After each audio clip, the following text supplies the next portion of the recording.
c'est Fanch, on se retrouve aujourd'hui pour une nouvelle vidéo dans laquelle on va réparer des manettes de PS3, donc 3 manettes que j'avais achetées avant le confinement, voilà. Donc il y avait 3 manettes de PS3, donc les 3 pour pièce, achetées à Easy Cash dans ma ville. Donc nous avons la première, donc la première est une manette, donc là vous voyez, 5€, une manette noire et blanche, donc je pense que, je suis sûr que le châssis est d'origine, mais les boutons ainsi que le Joy-Con ne sont pas, je pense pas. De plus, le petit Joy-Con ici, il fait pas le même bruit que d'habitude. Ici vous pouvez l'entendre, alors qu'ici pas du tout, aucun bruit, donc c'est assez dérangeant. Sinon tous les autres boutons fonctionnent. Et puis la manette s'allume normalement, comme vous voyez ici. Hop.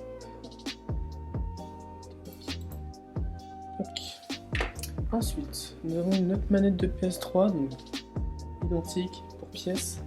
Donc celle-ci, elle est toute d'origine, j'en suis sûr, châssis et autres.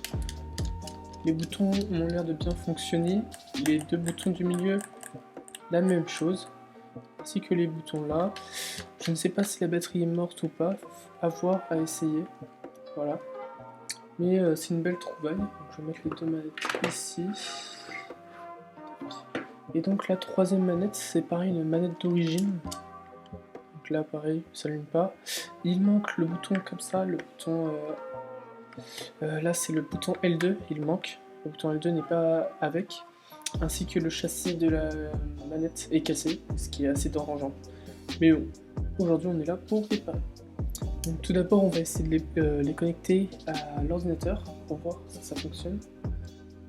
Donc hop, donc là, hop, vous pouvez voir mon ordinateur, enfin je pense que l'ordinateur est visible. Donc on va essayer de les plug directement. Tac, on va faire croire là-dessus.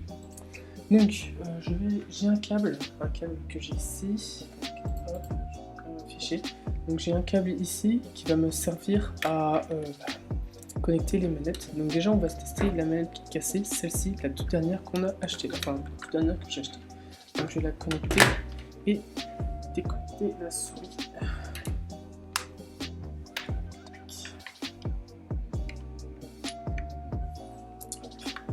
Donc comme vous pouvez voir, la manette se connecte. Aucun signe du Bluetooth par contre, quand je regarde sur l'ordinateur, on peut même voir sur l'ordinateur, aucun signe du Bluetooth. Et quand je la déconnecte, plus aucun signe de la manette. Peut-être que la batterie est morte, à voir, pas pour les interchanger avec les autres. Ensuite, on a la deuxième manette qui ne répondait pas, pareil. Donc on va essayer de la démarrer. Donc elle démarre. Ça n'affiche sur rien. Quand on la débranche, ça n'affiche sur rien. Peut-être si elles ont besoin d'être chargées un peu plus longtemps. Hop. Ah. Plus rien du tout. Ce qui est pas... C'est peut-être normal, je sais pas. On va juste tac, aller dans les paramètres pour que je vous montre directement à quoi ça ressemble. Donc là, dans les systèmes préférences, normalement c'est Bluetooth. Comme vous voyez, il y a plusieurs appareils, donc PlayStation 3 contrôleur, et là le code de la Bluetooth de la console, enfin de la manette. Donc tac, on va enlever et on va reconnecter la manette. Est-ce qu'elle est reconnue? Donc là la manette n'est pas reconnue du tout, ce qui est assez dérangeant, mais ce n'est pas grave. On va essayer avec les autres. Celle-ci est reconnue. Et donc elle est reconnue comme étant connectée. C'est déjà un bon truc. Tac, et donc quand on appuie, c'est toujours... c'est bon.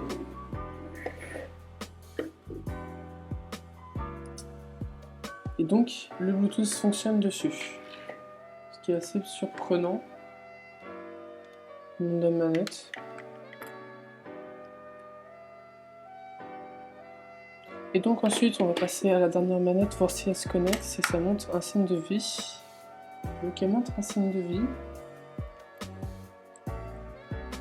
Il n'y a aucun signe ensuite. Elle est connectée mais elle montre aucun signe ensuite. Par contre, les deux boutons ici fonctionnent bien, et donc on va passer à la restauration des manettes, comme vous pouvez le voir. Donc salut les gens, oui, en fait je vous retrouve juste après la vidéo, donc la vidéo durait presque plus d'1 heure, donc là pendant les quelques minutes que je vais avoir à vous expliquer, donc à peu près 7 minutes, donc en fait j'ai enlevé le bas de la manette cassée pour pouvoir voir ce qu'elle avait. J'ai ensuite essayé de l'enlever, sauf que une vis que j'ai oublié d'enlever m'a bloqué le passage, donc j'ai essayé de l'enlever, j'ai réussi avec plusieurs tentatives d'essai.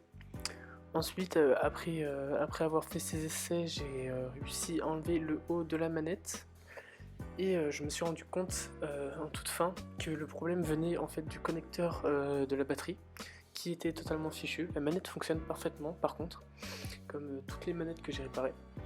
Donc cette manette, j'ai préféré la garder pour pièce, pour un cas où, ou voir pour faire une nouvelle vidéo, une prochaine vidéo pour la réparer, réparer le connecteur en faisant de la soudure. Donc ensuite, la deuxième manette qui voulait pas s'allumer, j'ai pris la batterie de la première manette et les remplacer avec. Donc la batterie de la première, enfin celle qui ne voulait pas s'allumer mais que tout était bon, était bonne. Donc j'ai eu pareil plusieurs problèmes pour la remettre, donc j'ai expliqué comment la faire, comment bien remettre. Oui, plusieurs problèmes avec cette manette là, pareil, que ce soit les boutons L2, R2 qui ont eu du mal à se remettre à cause de ma faute, à cause d'une inadvertance. Ensuite, tous les Joy-Con fonctionnent, mis à part ceux de la manette blanche que je n'ai préféré ne pas ouvrir. Je l'ai ouvert après dans mon coin, comme ça, mon coin. Et donc c'était un petit morceau